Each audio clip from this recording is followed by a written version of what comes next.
Okay, hello folks, this is Bob here. I have a 2011 Kia Soul, and I'm going to show you how I replace the stabilizer link, or also known as the sway bar link.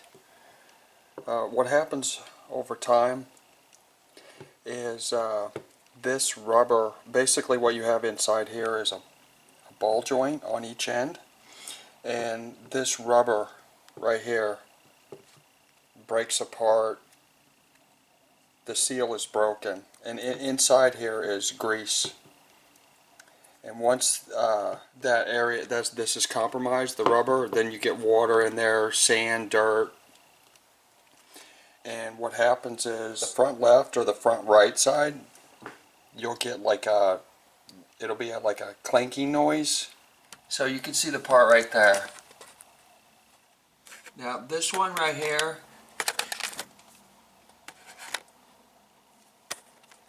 it's good. I had already replaced the other side, so this one looks pretty good. But the reason why I'm showing you it in this position is because I have the tire on my car turn, so you don't even need to jack the car up. If you want to just do a quick, like a visual. Now, you may not always be able to tell just by looking at it. What you also can do is jack the vehicle up, get the wheel off the ground, and you can move it, and you might hear the sound coming from it if it's bad. Okay? All right, so let's jack the car up and get this thing replaced. There we go. Okay.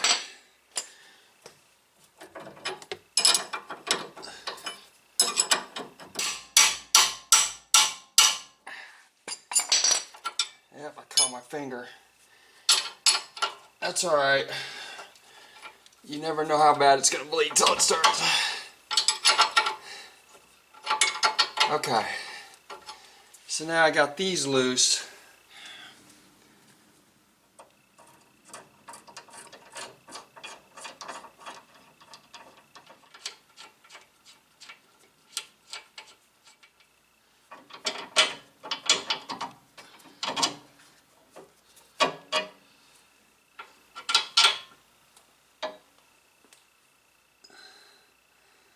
I'm going to put the first bolt in.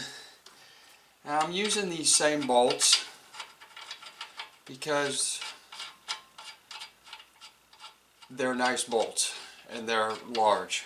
They're 19 millimeter. There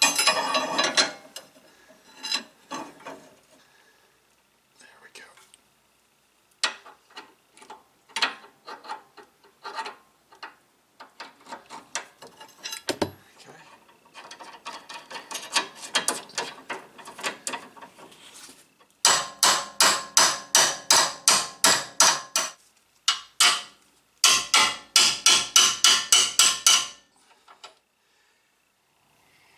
There's a good look at it.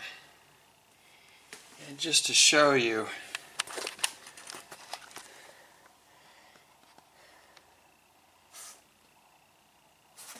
you can go from over here.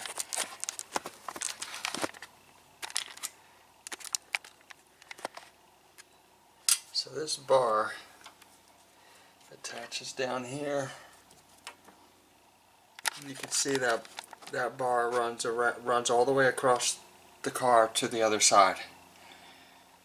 Okay, that's the stabilizer bar, and this is the link.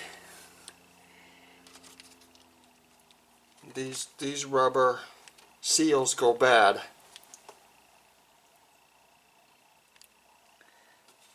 They can go bad. They may not ever go bad, but you know, if you're hearing a knocking sound on the front of your car, let's take a look at this one. This one is in good shape. I'm going to hold on to it. The only reason why I replaced this one is because I did the other side and it went so smooth that I said let me just, and they're about between $20 and $25 a piece, and it gets rid of that noise. That noise was driving me nuts. All right. This is not a difficult repair. I mean, most of the videos that I watch online, you need they do show people using power tools, and I could see air tools, and I could definitely using an impact wrench would be a lot easier. I mean, especially since you may run across a bolt that is just spinning or stuck. It's just hard. So what worked for me was I used the 19 millimeter wrench. Okay, that's what I use, 19 millimeter. Okay. And a hammer to break it free. Alright, let's zip it up. Get it put back together.